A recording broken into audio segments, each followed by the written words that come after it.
how's it going? It's Colin Daniel here from riffninja.com. Today I'm going to answer a lesson from one of my students, Terry, and he's asking about setup for the guitar to make his guitar playing easier. That's a tough question to answer, and you want to know why?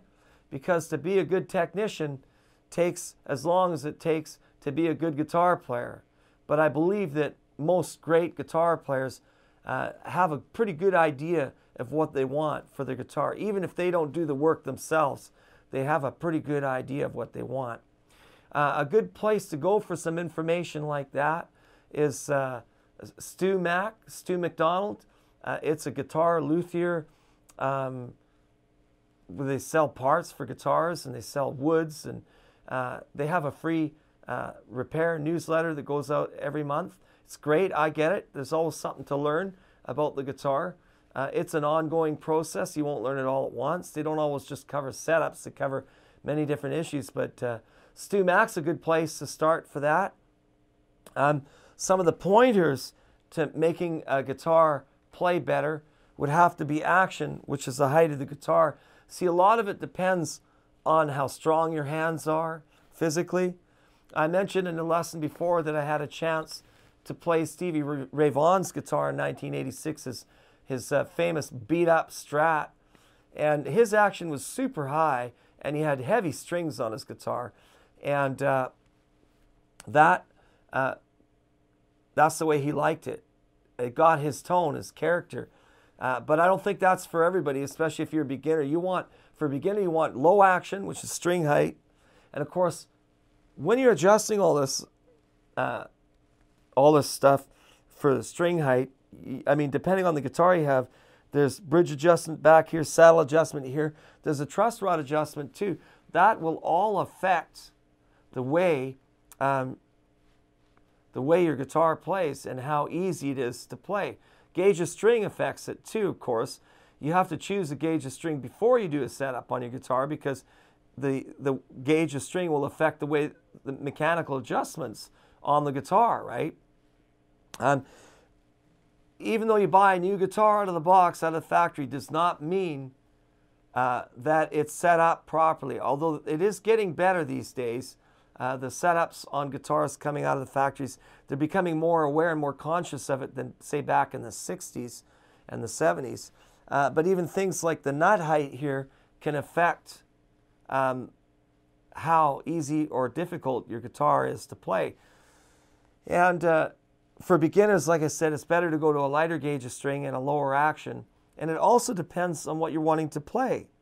See, if you've got an acoustic guitar, that's another story. An acoustic guitar depends on the acoustic properties of it to reproduce the sound. So if you're a hard, heavy hitter on the acoustic guitar and you want it to sound loud, then your action's got to go up and you got to have thicker strings.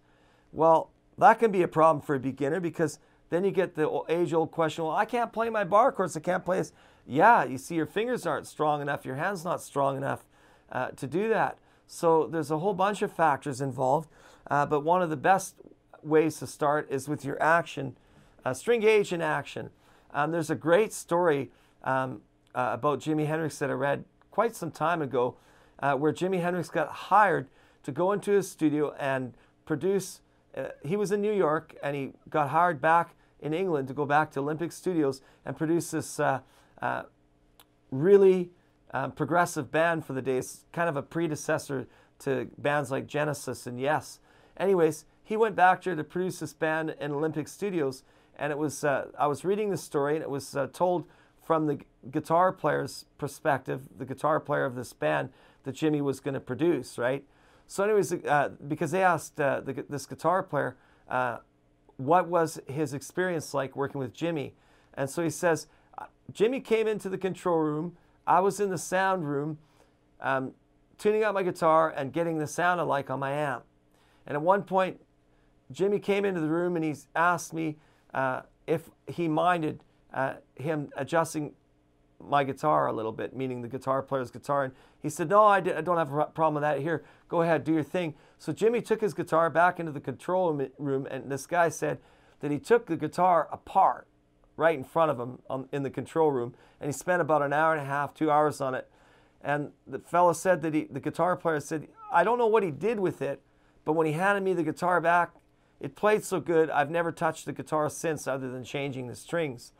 So obviously, Jimmy was pretty good at knowing what to do with a guitar. And I would assume that Jimmy heard from what he heard, because Jimmy had an awesome set of ears, that when this guy was warming up and getting a sound on his amp, that Jimmy could hear that his guitar wasn't really happening mechanically. Because I know I can tell too. I don't even have to play a guitar. A lot of times I just have to look at the guitar, and I can tell by the way the strings are sitting how good or bad that guitar is going to play and how it's going to sound. So experience is part of it too, but definitely string height will affect the ease of playability. So action. You really need a good mechanic, or you have to study it for a while, because you need a few specialty tools to do it too if you really want to do the job right. And you have to know what you want. So sometimes it's an experimentation thing. And you know what? Different heights of strings, different action for different types of guitars. If I'm playing slide on a guitar, I don't want my action really low.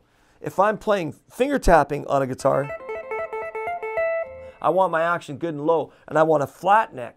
And a flat neck guitar can have a lower action without fretting out or string buzz, whereas a neck that has a more curve to it will definitely need a little higher action for the clearance of the strings. So there's a lot of factors and a lot of issues, and I hope this has given you a little bit of insight into what you need.